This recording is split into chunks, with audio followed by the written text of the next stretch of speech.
Olá, boa noite. Estamos aqui, como de costume, toda terça-feira e quinta-feira às 20 horas, para darmos continuidade a este processo de interação pelas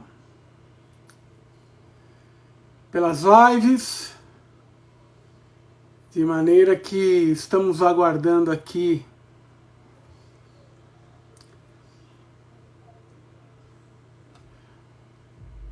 a entrada do professor Alexandre Avelar. Vi que já está aqui e daqui a pouco vamos dar início à nossa live. Já enviei o convite e aceitar o convite e entrar aqui. Nós vamos debater hoje um tema muito importante.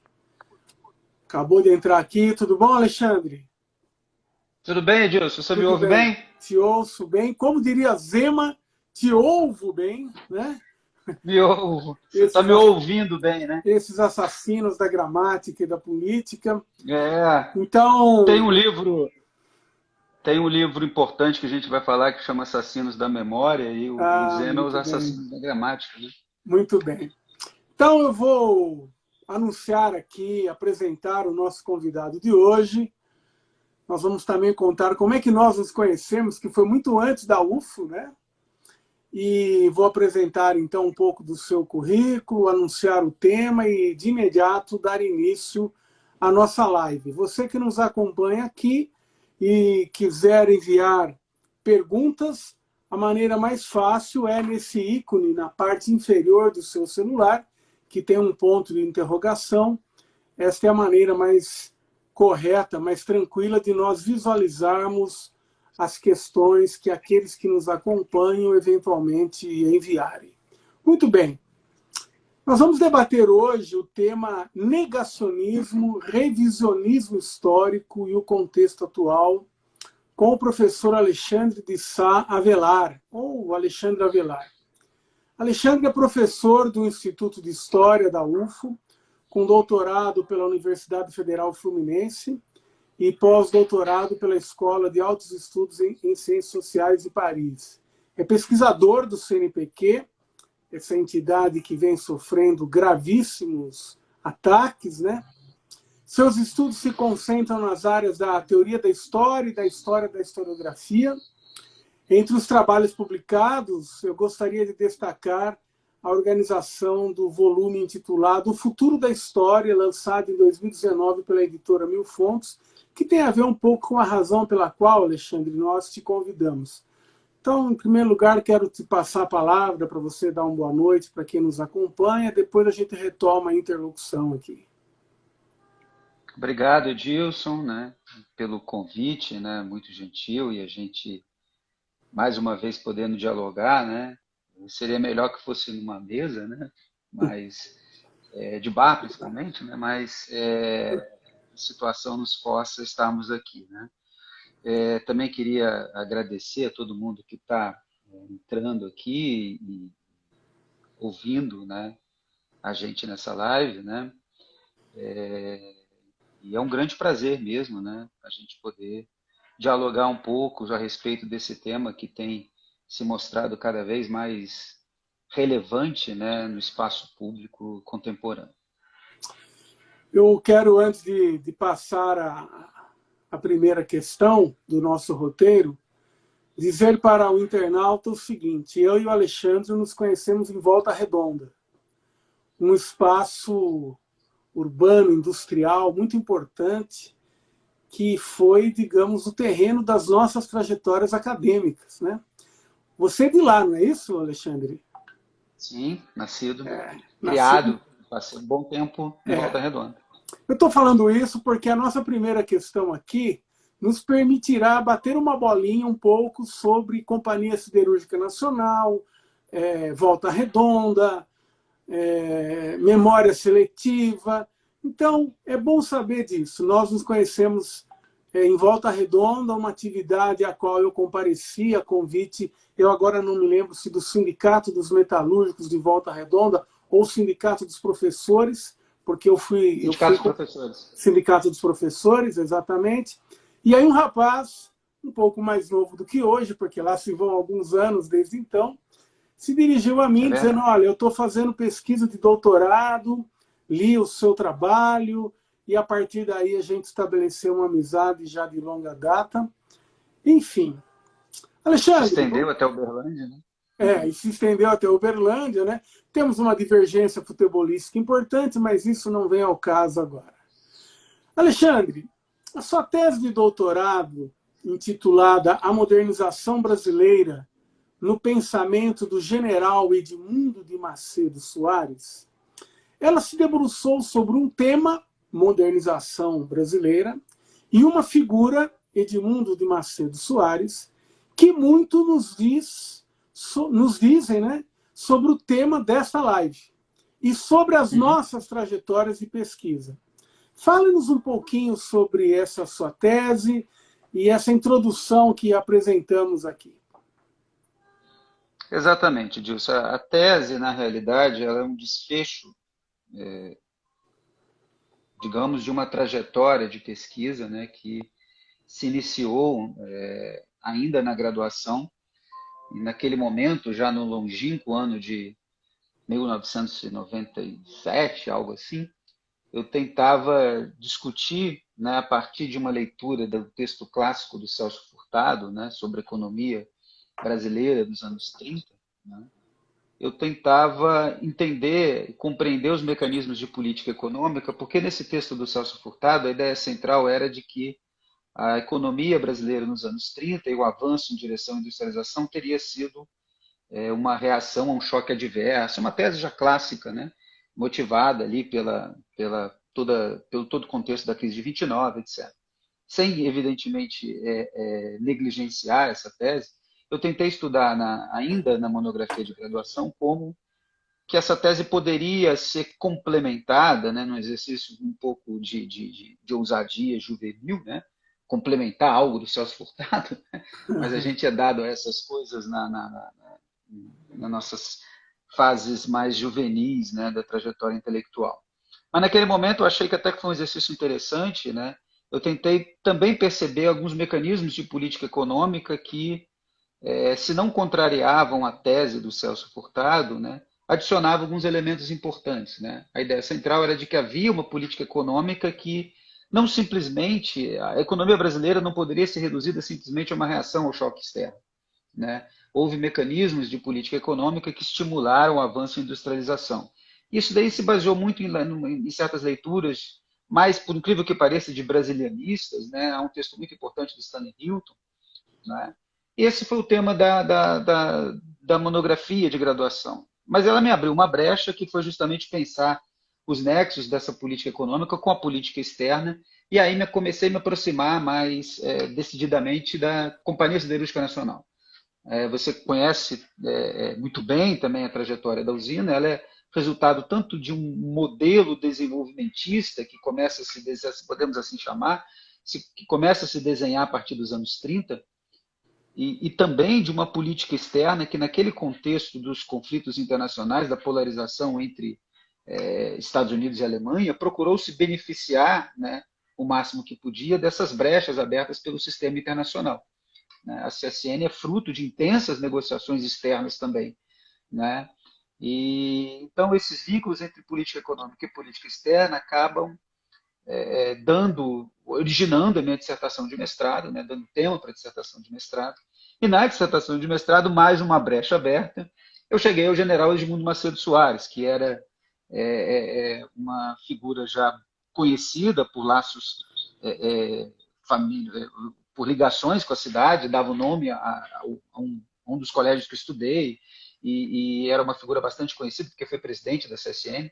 Eu cheguei na figura do Macedo Soares, porque o Macedo Soares, a meu ver, sintetizava de algum modo, eu tinha uma certa visão de uma trajetória como sintetizadora, né, de relações sociais mais amplas, mas naquele momento o Macedo Soares me pareceu, né, unir um pouco esses esforços desenvolvimentistas com os esforços de uma política externa.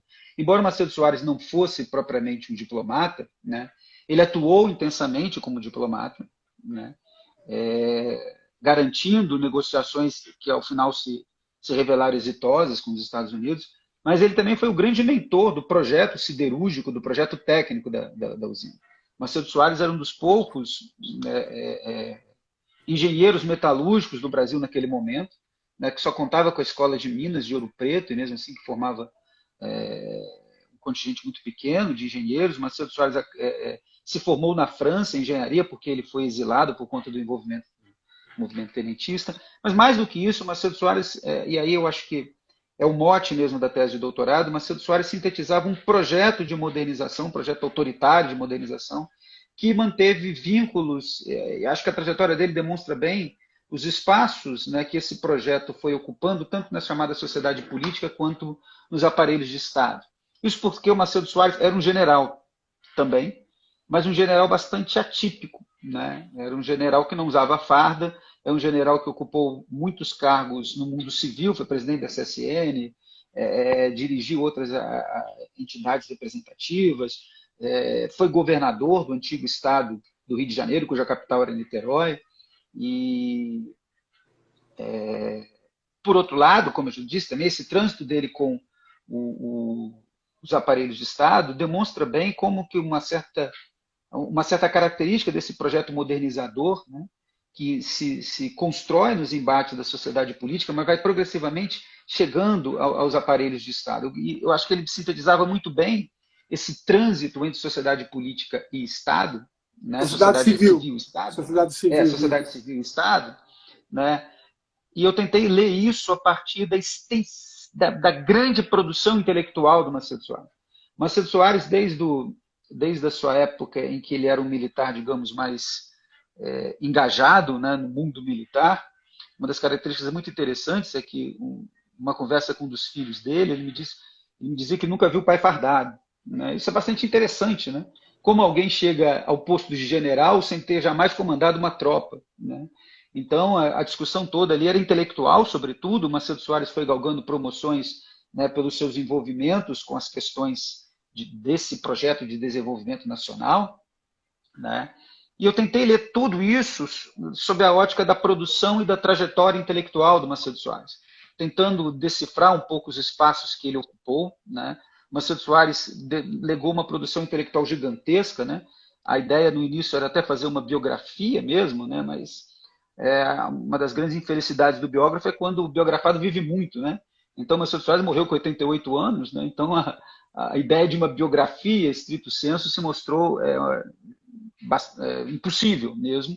Né? E eu me concentrei em ler essa trajetória intelectual do Macedo Soares, que me abriu, né, um horizonte para compreender como que esse projeto de modernização conservadora, o Macedo Soares, além disso, foi ministro do Costa e Silva, né, sujeito conservador, né, em essência, mas a ideia central era justamente essa, como perceber como que esse projeto de modernização foi se construindo em espaços, né, tanto do mundo da sociedade civil quanto da sociedade política, e a interpenetração, né, a partir de figuras como o Macedo Soares, que não era única. Né? O Macedo Soares integrou, ainda na sua juventude, né, na sua juventude militar, digamos assim, um grupo minoritário nas Forças Armadas, mas que era bastante interessante, né, chamado Ciclo de Técnicos Militares, cuja característica central, os caras não estavam preocupados com guerra, com nada disso. Né? Eram aqueles caras que se dedicaram a construir um projeto de desenvolvimento econômico, etc. Formava uma certa intelectualidade militar que nem era muito bem vista. Né? A trajetória dos caras depois, eles passaram a ser chamados pejorativamente de anfíbios, né? Fica no meio tanto na água quanto fora, né? Tanto no mundo civil quanto no mundo militar. Né? Silvio Raulino de Oliveira, que foi outro, uma figura conhecida também em Volta Redonda, dá nome ao estádio da cidade, né? Era dessa geração. Então, o objetivo da tese era justamente compreender, né, esse projeto de modernização autoritária a partir daquilo que eu identifiquei como um dos seus agentes centrais, né, não apenas pelos espaços que ele ocupou, mas, sobretudo, pela produção intelectual que ele legou. Né? Acho que os grandes temas do desenvolvimentismo nacional apareceram nos escritos do Macedo Soares. Veja, o internauta há de se perguntar, mas espera um pouquinho, o tema da live não é negacionismo, revisionismo? Bom, agora vocês vão entender. vocês vão entender exatamente por que nós começamos por essa questão, né? E aqui, viu, Alexandre, tem vários ex-alunos seus, inclusive um dirigente partidário do PCdoB, o Luiz Paulo, muita gente entrando aqui, Sim, de claro. fato estamos com uma boa presença. Veja, Audiência. Legal. a CSN, muitos estudiosos sobre ela, se debruçaram sobre uma expressão que representaria para alguns o que era a Companhia Siderúrgica Nacional, a família siderúrgica. Uhum. E nós, eu, você, mais alguns, fazemos parte de uma tradição de pesquisadores que mostramos, acredito, que essa ideia de família siderúrgica cumpriu um papel de tentar ocultar as relações de exploração, as relações despóticas no chão de fábrica, né? E para fazer o gancho com as questões mais diretamente afeitas ao nosso tema de hoje, eu quero rapidamente contar um episódio. Durante décadas, todos os que estudamos a Companhia Siderúrgica Nacional dissemos que a primeira greve nela foi em 1984, mais de 40 anos depois da sua inauguração. Eu falei isso. Até que um dia eu fui na Federal Fluminense participar de uma banca de um sujeito chamado Edgar BD, que você conhece. O pai dele era siderúrgico. E na defesa da tese do Edgar BD, ele trouxe à tona documentos que me obrigaram a ligar na editora da UF e falar: parem as máquinas, o meu livro estava sendo impresso na segunda edição, porque eu tenho que corrigir uma coisa. Não é verdade que a primeira greve na CSN foi só em 1984. A primeira greve na CSN foi no dia 1º de abril de 1964, de resistência e denúncia ao golpe militar. Então isso agora nos joga de cara com o tema da live, né? E complementando o que você disse, Edilson, inclusive eu soube disso por você, né? Pois é, isso. Né? O que mostra como é um ocultamento, né? De um empreendimento, Edilson, é importante, isso está também nos textos do Macedo Soares, é bom você tocar nisso, né? Que o próprio empreendimento de construção da usina siderúrgica foi militar, né? Foi militarizado, né? Quem saísse era considerado desertor, né? Desertor do exército, então, exatamente. Havia uma polícia, né? Que usava uns uniformes meio vermelhos, chamavam os caras de tomate, umas coisas assim, né? Se não me engano, que vigiava mesmo os operários, né? Principalmente as saídas noturnas dos operários. Macedo Soares deixa muito claro isso nos textos, ele via dessa forma, né? Associava-se a construção da usina nacional a um projeto militar de soberania, né? E que e que acabava ocultando, né, essas relações conflitivas, né, que tem os seus grandes momentos, né, essa visibilidade maior com a greve de 88, mas é bastante anterior, né? Então, é bastante interessante lembrar que essa greve, e aí talvez nos coloque no eixo exatamente do que a gente pretende discutir com mais profundidade hoje, né? Que a primeira greve na CSN, portanto, é uma greve que denunciava, né, o golpe de 64, a ditadura que se abria, né? E hoje, né, um dos temas prediletos do negacionismo, né, a brasileira, né, entendendo que isso não é um fenômeno exatamente só nosso, brasileiro, né?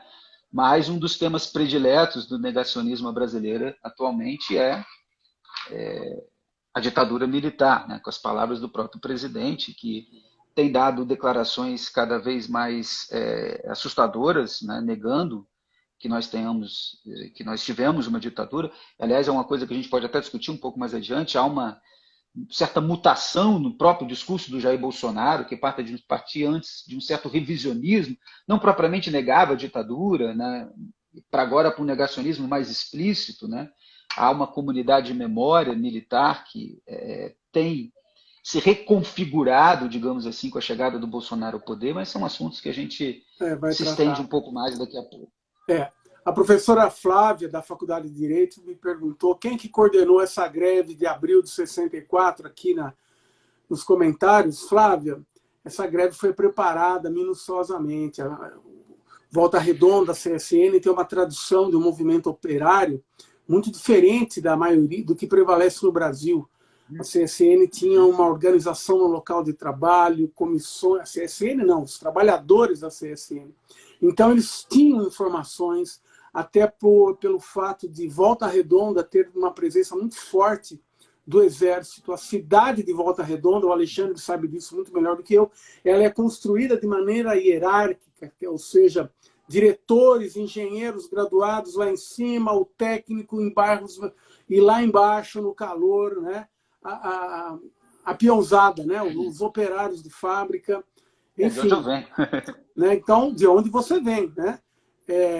Interessante como Minas Gerais e Volta Redonda tem essa ponte não só por nossa causa, viu, Alexandre? Você sabe que o Arigó, pássaro que veio de longe, era o nome que se dava fundamentalmente aos mineiros que construíram a Companhia Siderúrgica Nacional e depois foram constituir a Força de Trabalho. Então, Alexandre, nós então entrando agora diretamente no tema, nós vivemos um momento em que muito se nega, muito se faz de revisão quanto ao que houve ou não houve na história. A ciência é negada, o caráter de golpe para o que aconteceu em 1º de abril de 1964 é negado por muitos, e aqui não só por setores das Forças Armadas, mas a Folha de São Paulo chamou a ditadura de dita branda. Né? Um historiador, eu não vou falar o nome, que eu não faço propaganda de gente desse tipo, chamou a ditadura de dita curta, teria sido apenas entre 68 e 79. Ou seja, a história é um campo de lutas políticas, ideológicas. Enfim, como é que você avalia esse negacionismo e esse revisionismo histórico? Nesse passado relativamente recente, do golpe de 64, e no atual momento? Bom, Andy, sua pergunta é ótima, né? E o ponto de partida é muito bom, né? A gente vive um tempo em que proliferam negacionismos de todo tipo. Estão aí os negacionistas do aquecimento global, estão aí os negacionistas da eficácia das vacinas, estão aí os negacionistas da esfericidade da Terra. Né? Então, estamos acompanhados, né, de negacionismos de todo tipo.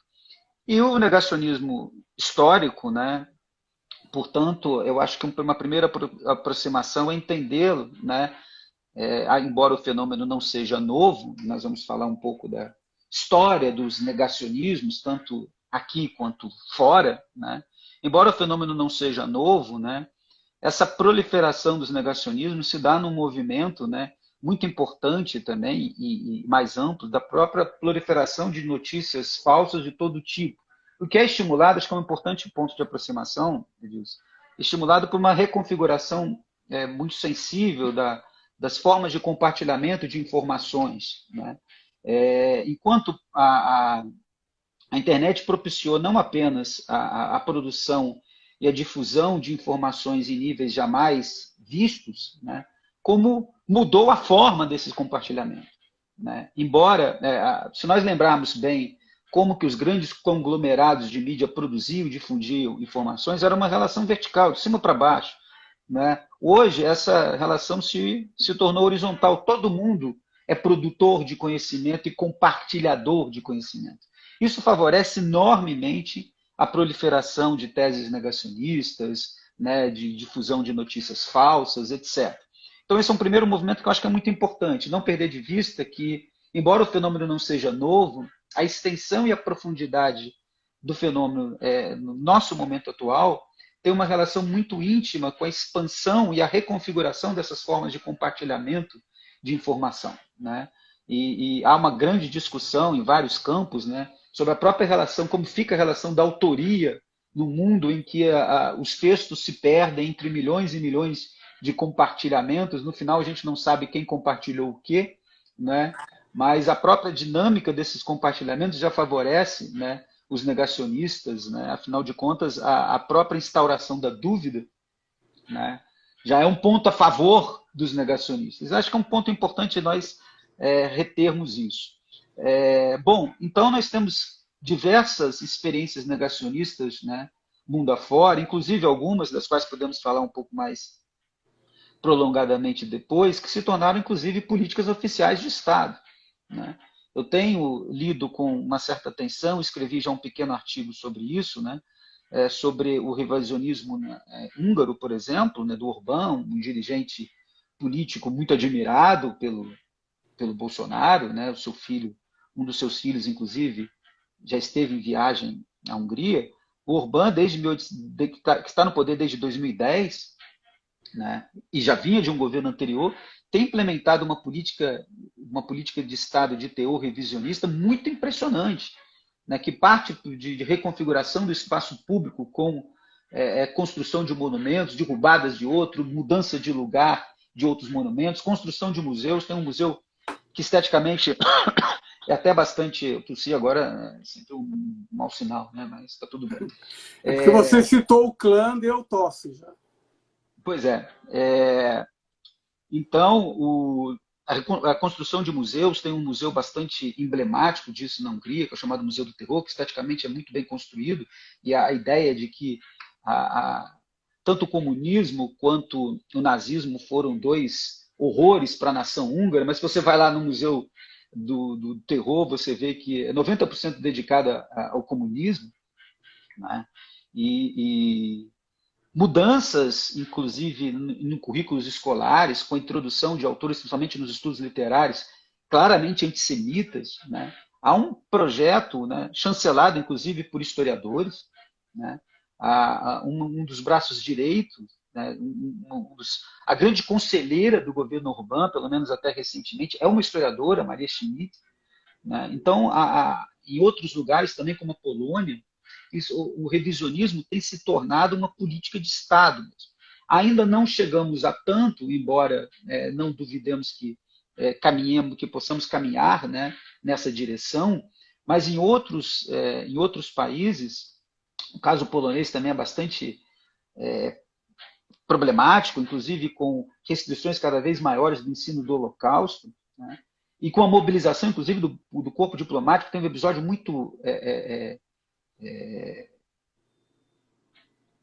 perigoso, né, que ocorreu na França, por exemplo, recentemente, acho que no ano passado, numa conferência, num evento acadêmico na Escola de Altos Estudos em Ciências Sociais sobre o estudo do Holocausto, né, na Polônia, né, havia diplomatas poloneses que, né, interferiram de forma muito brusca, muito ríspida, né, nos debates, né, ameaçando, né, os presentes. Foi algo bastante delicado, né, que dá um pouco da dimensão de como que isso, tornado uma política de Estado, é extremamente complicado.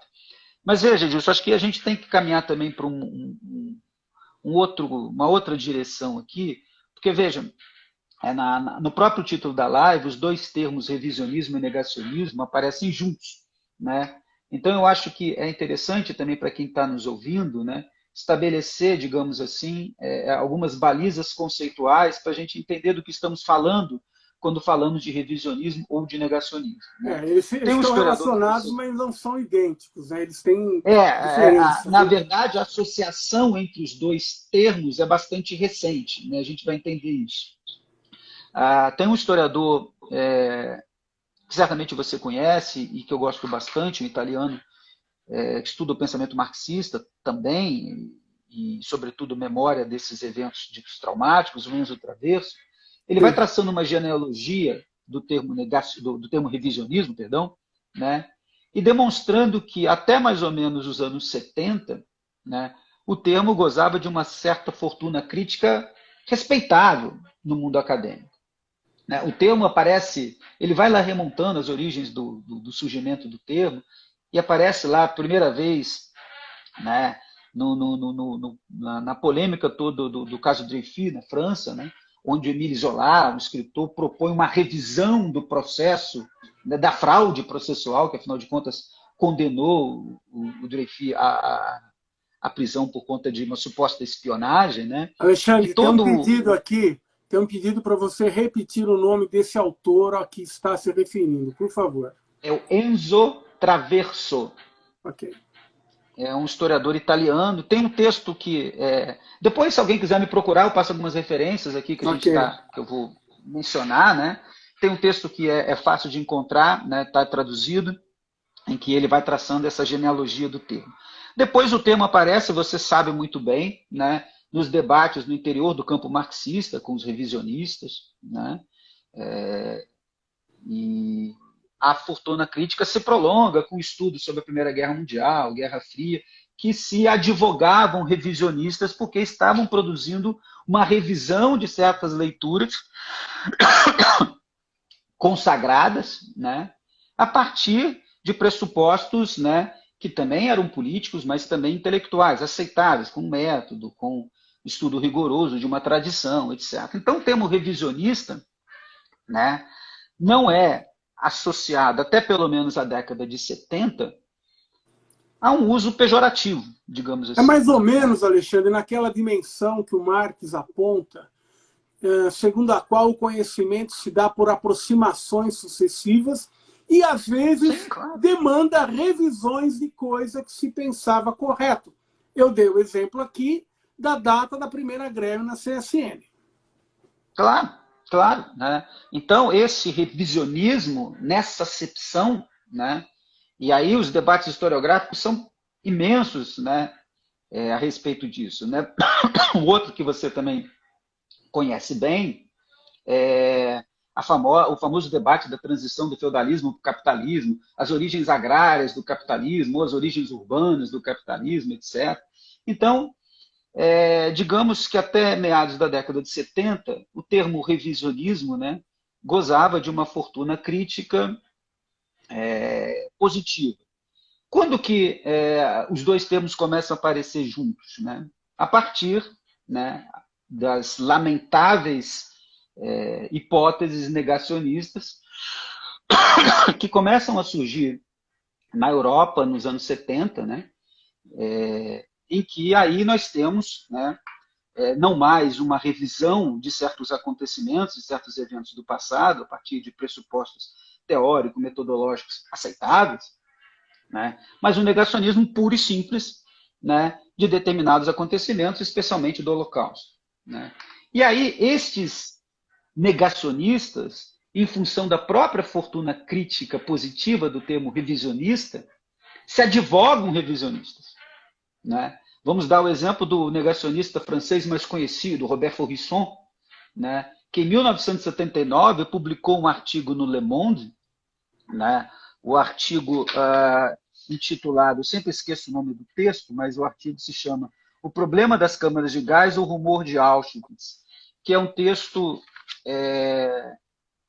em que o Faurisson propõe uma revisão da tese que ele chamava dos exterminacionalistas, dos historiadores que admitiam que houve um extermínio em massa, né, a partir de uma pressuposição assustadora. O Holocausto não existiu. Bom, então, por que se fala tanto do Holocausto? Por que nós temos tantos testemunhos do Holocausto? Por que nós temos uma historiografia tão consistente sobre o Holocausto? O texto é de 1979. A gente até pode já especular, né, que não deixa de ser espantoso que um jornal como Le Monde, né, tenha dado espaço, né, a um texto dessa natureza. E o Faurisson respondeu, não, é tudo uma escroqueria do Estado de Israel, é tudo uma grande conspiração do Estado de Israel. Mas ele não se advogava negacionista, né, ele se advogava revisionista. Né. E a partir daí, então, devido à grande projeção pública desses debates e do grande impacto que isso teve uma ressonância muito considerável no ambiente jornalístico e intelectual francês, os dois termos passaram a ser associados, né? Revisionismo e negacionismo. Inclusive, no livro Resposta ao Faurisson, do do Pierre Vidal-Naquet, um historiador francês muito importante da antiguidade, que perdeu os pais nos campos de concentração. Pierre Vidal-Naquet escreveu um livro em resposta às teses negacionistas, que não é chamado Os Assassinos da Memória, né, ou Um Eichmann de Papel, que é um livro também bastante fácil de encontrar, tem tradução, né, em que ele também, né, associa revisionistas e negacionistas. Então, os dois termos passaram a ser usados, né, de forma mais ou menos indistinta, né, a partir deste momento de ascensão dos revisionistas, né, e nós temos outros exemplos também que a gente pode falar, do David Irving, né, o famoso negacionista britânico, né, que processou uma historiadora que o chamou de negacionista, isso virou aquele filme bem bacana, A Negação, né? Então, os dois termos aparecem aí. Mas como eu acho que o uso indiscriminado dos dois termos acaba nos confundindo mais, né? Eu sempre prefiro chamar aquela fortuna crítica que o que o revisionismo tinha, né, de puramente revisão historiográfica, né? A essência do nosso trabalho é rever, né, e produzir novas interpretações sobre o passado, né? Evidentemente que as nossas subjetividades influem nesse trabalho de elaboração, de reelaboração do passado, né? Mas não, a nossa tarefa não se restringe a isso, evidentemente. As nossas interpretações ou reinterpretações do passado estão legitimadas por protocolos de pesquisa, né? Pelo cuidado com as fontes, pelo diálogo com uma tradição intelectual, etc. Pelas Então, isso que um evidências, dia, né? Por novas né, pelas evidências evidências até então documentais, né, desconhecidas. que nós sabemos também que não são a expressão pura e acabada da verdade, né? As evidências elas são interrogadas por nós a partir dos nossos pressupostos teóricos e metodológicos. Então, isso eu prefiro chamar de revisão historiográfica, né? O revisionismo, né, não parte desses elementos, né? O revisionismo tem outras intenções, né, e parte de outros valores, enquanto nós podemos chamar, como um historiador australiano, né, chamado Evie Tucker, qualifica, a revisão, o trabalho de revisão dos historiadores está calcado, sobretudo, em valores cognitivos, né, que são legitimados pelos pares, né, enquanto os valores dos revisionistas, né, são o que eles chamam mais de valores morais e terapêuticos. A gente pode falar um pouco mais sobre isso daqui à frente. Valores que são reconstruções do passado que mobilizam muito mais os afetos e procuram muito mais atender a esses afetos políticos do que propriamente a valores cognitivos, metodológicos, etc. Então, o revisionismo não é propriamente um negacionismo, isso que é importante também diferenciar. O revisionista, por excelência, não nega exatamente os eventos na sua totalidade, mas os distorce, faz uma leitura enviesada dos documentos, supervaloriza alguns em detrimento da subvalorização de outros. Enfim, o revisionista é aquele que, sem negar o passado, o distorce, né, em função de valores que não são cognitivos, né? Então, a revisão historiográfica é uma coisa, o revisionismo historiográfico é outra, e o negacionismo é aquilo que gente como Faurisson, né, e tantos outros, né, praticaram, né, desde a década de 70. Né? A negação pura e simples dos fatos. É bom lembrar, e eu acho que isso é muito importante, principalmente em função do momento em que vivemos, que todos os revisionistas foram largamente refutados pelos historiadores com argumentos, né, irrebatíveis, digamos assim. E mais, né, esses revisionistas também foram refutados no plano jurídico, né, porque em outros países, né, na França, são as chamadas lois mémorielles, né, as leis de memória, né, que regulam. É sempre também um ponto muito problemático tentar regular o passado a partir de leis, né, mas o negacionismo, né, é punido, né, juridicamente em vários países, né? E o próprio Faurisson foi condenado um monte de vezes, né? Ele morreu em 2018, né? Até o fim, né? Defendendo suas teses revisionistas. Então, o revisionismo foi largamente refutado, tanto do ponto de vista epistemológico, do ponto de vista metodológico, né? Quanto também jurídico. Mas eu acho que para a gente refinar a nossa conversa, eu acho que essa distinção era bastante importante. O que nós estamos falando quando falando de revisão historiográfica, de revisionismo e de negacionismo? Muito bem, Alexandre. Bom, algumas questões aqui já apareceram, depois você, se possível, tenta contemplá-las. Eu vou dizer aqui, por exemplo, do Jerônimo, se no caso do Holocausto existe algo que possa justificar o revisionismo. Anote aí, por favor, depois você tenta encarar, né? Um comentário da Gislene, revisionismo com claras intenções negacionistas na história do Brasil. Eu quero apresentar para você, avançando no nosso diálogo aqui, e a gente sempre tem que estar atento ao fato de que as lives duram até 1 hora, né? Depois elas caem, certo. Nós temos ainda cerca de 20 minutos. O Gramsci, vamos acelerar. O Gramsci sempre destacou em seus textos o lugar da sociedade civil mais do que as instituições de Estado em sentido estrito, para a elaboração, difusão e disputas de valores e divisões de mundo. O negacionismo e o revisionismo históricos, nesse sentido que você explicitou, também se fundamentam, têm raízes na sociedade civil? Se sim, por que meios hoje isso se dá? Você já abordou um pouco ao tratar a questão da internet. E a professora Flávia do Direito, ela fez uma observação aqui que se relaciona com isso. Se atualmente o messianismo não tem tornado o negacionismo ainda mais fanático. Porque aqui, ao invés de se punir as falsificações da história, aqui nos Estados Unidos elas têm servido de patamar para eleger presidente da República, né? Não apenas aqui, né? Como eu já disse, em vários outros lugares, não apenas nesses dois países, né? Em vários outros lugares, né? Já tem se tornado políticas mesmo de Estado. A tua pergunta é ótima disso, porque ela nos coloca em diálogo com uma das temáticas que tem sido mais pesquisadas pelos historiadores atualmente. Existe até um laboratório com esse nome, mantido por alguns colegas da Federal do Rio Grande do Sul, que são chamados usos públicos do passado. É um consenso entre nós, historiadores, não é difícil compreender isso, que nenhum passado é morto. Né? O passado é sempre mobilizado em função das disputas do presente. Né? Então, o revisionismo, teses revisionistas, teses negacionistas, não podem ser desvinculados dessas disputas que ocorrem na sociedade civil.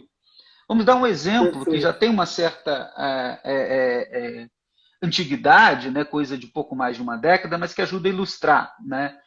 Quando se ampliaram os debates sobre as cotas raciais nas universidades, a partir do pioneirismo da UERJ, né, um debate sobre escravidão foi, obviamente, mobilizado. Né? Os favoráveis às cotas, a gente vê, vou ilustrar esse exemplo para perceber a relação de teses revisionistas com conflitos do presente, daquele presente. Um dos argumentos centrais dos favoráveis às cotas é que o Estado brasileiro tinha uma dívida histórica, o Estado e os brancos, tinha uma dívida histórica com as comunidades negras em função da permanência irrefutável, né, da herança escravista entre nós, né, que se materializava na exclusão de setores inteiros da população negra dos direitos sociais mais básicos. Né. Um dos argumentos dos que se posicionavam contrários à cota, né, mobilizando o tema da escravidão, era de que nós não tínhamos herança nenhuma, né, nós não tínhamos, dívida histórica alguma, porque, afinal de contas, né, a escravidão já existia desde o continente africano, né, se negros escravizavam negros, né, que dívida histórica é essa? Veja, isso não é uma inverdade histórica. Né? Os caras apresentavam isso na época, né? Foi um momento também da proliferação dos chamados guias incorretos, politicamente incorretos da história, em que os caras apresentavam coisas que nós já sabemos há muito tempo como novidades absurdas, absolutas, né, que contestavam os professores, etc. Né? Esse é um outro elemento importante do revisionismo e negacionismo, que é uma desqualificação não apenas do conhecimento produzido pelos historiadores profissionais, mas como dos próprios historiadores profissionais, né, dos agentes desse conhecimento, tidos como políticos, ideológicos, doutrinadores e coisas do tipo.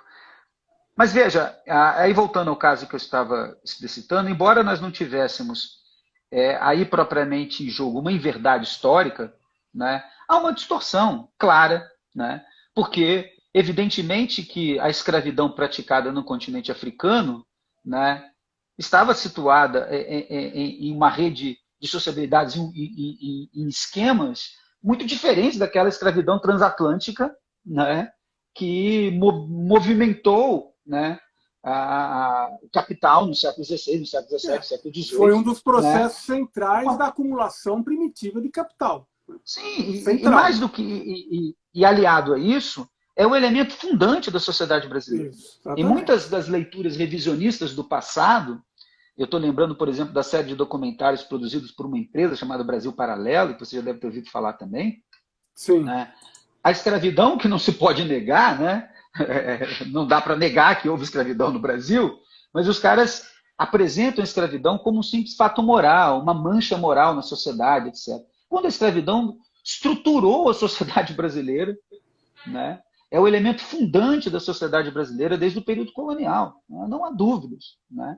Então, aí nós percebemos bem como que um tema, né, como o passado escravista, foi mobilizado em função, né, de disputas que naquele momento, né, eram disputas ocorridas no interior da sociedade civil, em torno da implementação das cotas raciais. Então, essas teses negacionistas, revisionistas, a gente pode pensar o próprio movimento do Bolsonaro, como eu já tinha dito, que parte de certos discursos que não eram propriamente negacionistas na sua vida parlamentar.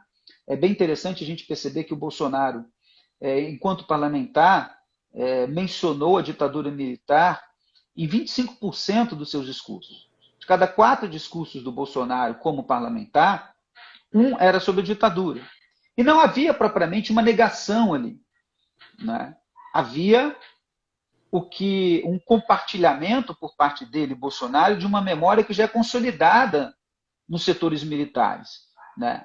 O que uma colega da Federal do Rio Grande do Sul chama de uma comunidade de memória dos militares, em que a ditadura existiu, mas ela foi uma necessidade histórica, né, para fazer frente ao avanço do comunismo, etc. A ditadura é minimizada, a tortura é minimizada, a repressão é minimizada, sempre com a justificativa de que ela era uma reação à ameaça comunista, aquilo que na Argentina a gente chama da teoria dos 2 demônios. Né? Se há violência dos 2 lados, né, o Estado acabou reagindo a uma violência praticada pelos terroristas, etc. Agora nós vemos um movimento do Bolsonaro que também merece ser estudado, a gente merece esse movimento do Bolsonaro merece que a gente se debruce mais sobre ele, em que agora há uma negação clara da ditadura. Né? Bolsonaro não fala mais que a ditadura deveria ter matado 30 mil, como ele falou em outros momentos. Não, a ditadura não existiu, foi isso que ele disse que foi isso que ele disse por ocasião do Enem, quando não apareceu questão de ditadura, ele elogiou o exame, dizendo que não tinha que aparecer mesmo porque não houve ditadura. Né? Então, esse movimento de um revisionismo que fazia parte de uma certa memória militar já consolidada para um negacionismo aberto é também algo que a gente precisa construir hipóteses, etc. Eu tenho algumas hipóteses para isso, né? Porque uma coisa é o discurso revisionista quando fora do poder e uma outra coisa é lá dentro. Né? Isso tem a ver com disputas, né, políticas também, sem dúvida nenhuma, né? Porque a tese revisionista dessa memória militar é bastante interessante porque ela aponta uma própria fragilidade dos militares. Eles dizem mais ou menos o seguinte: olha, nós perdemos a batalha de memórias, embora a gente tenha ganho nas armas, nós perdemos a batalha de memória. É um grande ressentimento, você vê isso em depoimentos de vários militares. Né? Por outro lado, o comunismo está aí. O comunismo está infiltrado nas universidades. Então, veja, bom, então a gente não fez o serviço direito. Né? Então a gente não fez o serviço direito, afinal de contas. Né? Se nós se nós tomamos o poder em 64, instituímos um regime militar para combater o comunismo está aí, é sinal de que nós falhamos. Né? Esse discurso agora no poder, né, é outra coisa. Então é melhor, talvez, dizer que não houve ditadura mesmo. Mas isso é uma hipótese, ainda que não está fundamentada em uma análise mais sistemática. Mas a resposta para a tua questão é absolutamente sim, Edilson. Né? Todos esses movimentos da sociedade política, da sociedade civil, perdão, os conflitos da sociedade civil, em diversas ocasiões o passado é mobilizado como uma das armas, né, mais recorrentes desses conflitos. Muito bem. Eu quero registrar, antes de passar para a última questão, um comentário da professora Flávia, que disse, olha, a proteção da memória é um dever do Estado e, quando isso é afrontado, deve-se até chegar à judicialização. A professora Marisa Amaral, que é a minha convidada da próxima quinta-feira, né, também faz aqui um comentário bem interessante, mostrando que parece que avançamos com toda a força na era da pós-verdade, né, quer dizer, nada mais pode ser comprovado. Eu quero apresentar para você, Alexandre, a gente já está caminhando aqui, temos ainda 10 minutos, afirmações no atual contexto como foi golpe, não foi golpe, a Terra é plana, o Covid é coisa de comunista, não houve tortura. O que essas expressões, essas afirmações devem nos ensinar em relação ao futuro da história? Aí é uma pergunta mais, digamos, mais teórica, no sentido de um esboço, né, quanto a essas tendências. Edilson, a tua pergunta é ótima, ela poderia ser sintetizada também numa outra que seria a seguinte: o que fazer, né? O que os historiadores devem fazer como tais. Mas é que aí, se eu usasse grande desafio. essa expressão, diriam que essa é uma live comunista. Eu posso assegurar que 50% dela, pelo menos, é. A outra parte eu não tenho muita certeza, né? Então, é um grande desafio, né? Eu vou reportar de novo ao Robert Faurisson e aos negacionistas franceses para tentar ensaiar uma resposta. Porque nesse texto do Le Monde, né, e em vários outros trabalhos, embora o Faurisson e todos os negacionistas se esforcem tenazmente para poder desqualificar toda a produção acadêmica, intelectual, o que é mais assustador, porque o Faurisson era um professor universitário, é um dado interessante também do negacionismo na França. O negacionismo na França, ao contrário de outros países, chegou a ter alguma penetração no meio acadêmico. Teses de teor negacionista foram defendidas na Universidade Francesa, né, algo muito sério. Mas, embora tentasse desqualificar toda a produção intelectual a respeito do Holocausto, e os próprios historiadores, como participantes de um complô judaico, né, o Faurisson procurou apresentar as suas teses ancoradas em evidências documentais, que se demonstraram completamente frágeis, né, em verdades pretensamente objetivas, enfim, nos próprios, digamos assim, mecanismos de legitimação do trabalho do historiador. Ele tentou, portanto, que é uma armadilha para a gente, porque, afinal de contas, né, os caras tentam se valer dos mesmos protocolos que nós, historiadores, utilizamos. Né? A gente acaba caindo num círculo, né, porque eles dizem o seguinte: nós podemos comprovar que o Holocausto não houve. Aí os historiadores refutam, tentando provar que o Holocausto houve. Né? Então a gente acaba caindo num jogo retórico que também favorece imensamente aos negacionistas. Isso nos impele, portanto, a pensar como podemos reagir diante dessas questões. Eu acho que temos 2 ou 3 elementos que são importantes aqui para te responder e já tentando, de fato, finalizar. O primeiro é reafirmar, né, a relevância do nosso espaço, do espaço acadêmico, do saber historiográfico produzido na universidade. Nós temos para falarmos da ditadura, nós temos uma historiografia que vasculhou, né, quase todos os aspectos do regime militar. Né? Nós temos uma historiografia muito sólida, muito consistente, muito bem construída, legitimada pelos nossos protocolos de pesquisa e reconhecida pelos nossos pares. Esse é um ponto. Reafirmar a relevância do nosso lugar acadêmico, institucional, me parece fundamental, porque o que está em jogo também é um ataque à universidade pública. Né? Sem Afinal dúvida. de contas, o fenômeno é muito mais complexo. Mas eu acho que, mais do que isso, Edilson, não basta que a gente simplesmente reafirme o lugar. Né? Nós precisamos nos preocupar cada vez mais em como nos comunicarmos, né, com a sociedade. né? Pensar em formas de comunicação que sejam mais efetivas, né? Eu tenho pensado muito isso com alguns colegas e tenho tentado caminhar nessa direção, e esse é um esforço, né, nesse sentido, né, de Sim. ampliar os canais de boa divulgação historiográfica. Nós já temos bons exemplos, né? Temos sites muito interessantes, tem um que eu sempre recomendo, que é o Café História, um outro da História da Ditadura, que são dirigidos por colegas, né, que fazem um trabalho excepcional de divulgação, mas nós temos que ampliar esses canais também, né? Por outro lado, Edilson, e aí eu acho que seria o terceiro elemento, né, essa historiografia precisa ser aberta a outros campos, não utilizando-os simplesmente como referenciais teóricos. O historiador não é o dono do passado, né? A literatura, a sociologia, a antropologia também produzem seus saberes específicos sobre o passado, né? Pensar, dialogar mais abertamente, não apenas para buscar conceitos, referências, ou como muitas vezes os historiadores trabalham com literatura, como documentos que revelam uma época, que ajudam a compreender uma época, são uso possível do texto literário, para dar um exemplo mais específico, claro, mas a literatura por si mesma, ela tem um saber específico sobre o passado. A literatura não é apenas uma fonte para o historiador, ela também produz um saber específico que pode dialogar com o nosso saber específico.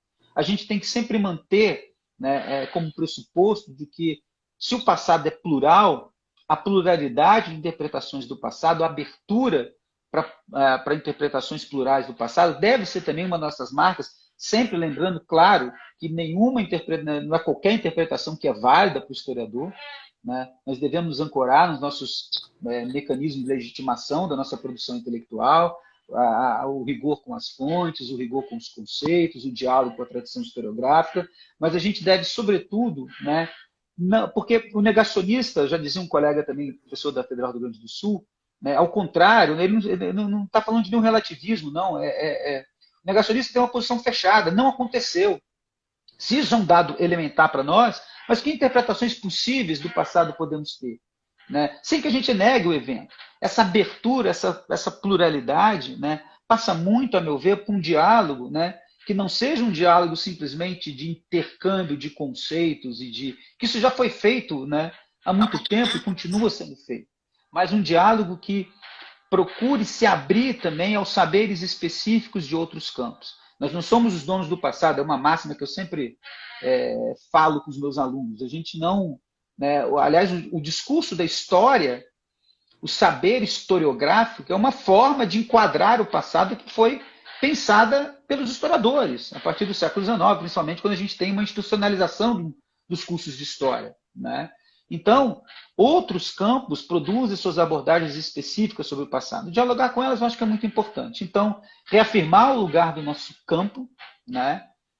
Abrir-se para formas de divulgação histórica e de possibilidade de comunicação, né, dos nossos trabalhos, né? Aí nós temos que, de fato, ficar atento às redes sociais, ficar atento a esses espaços que são muito bem ocupados pelos negacionistas há bastante tempo, né? E também se abrir aos saberes produzidos por outros campos. Eu acho que, claro que isso não é uma receita de bolo, não é uma prescrição, né? Mas são caminhos que eu acredito que possam ser promissores para a gente dar respostas cada vez mais qualificadas aos negacionistas.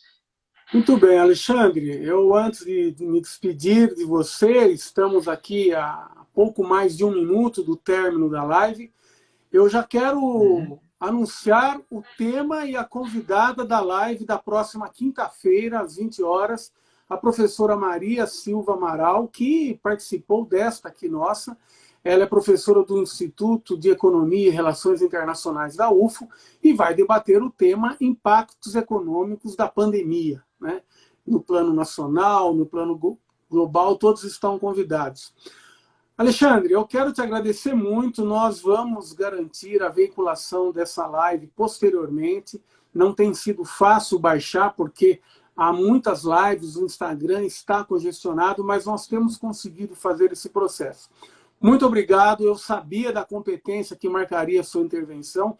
O seu fã-clube aqui esteve muito presente. A audiência se deve, em larga medida, à qualidade do convidado. Um abraço, te Muito entrego obrigado, a palavra Edilson. para despedir também. Muito obrigado pelo convite. Foi um grande prazer poder conversar com você. Pena que a gente não tem mais tempo, né? O tema rende bastante, mas eu me coloco à disposição aí para quem quiser indicações bibliográficas, referências que possam qualificar, né, ainda mais essa discussão que é tão importante, né? Afinal de contas, o negacionismo está no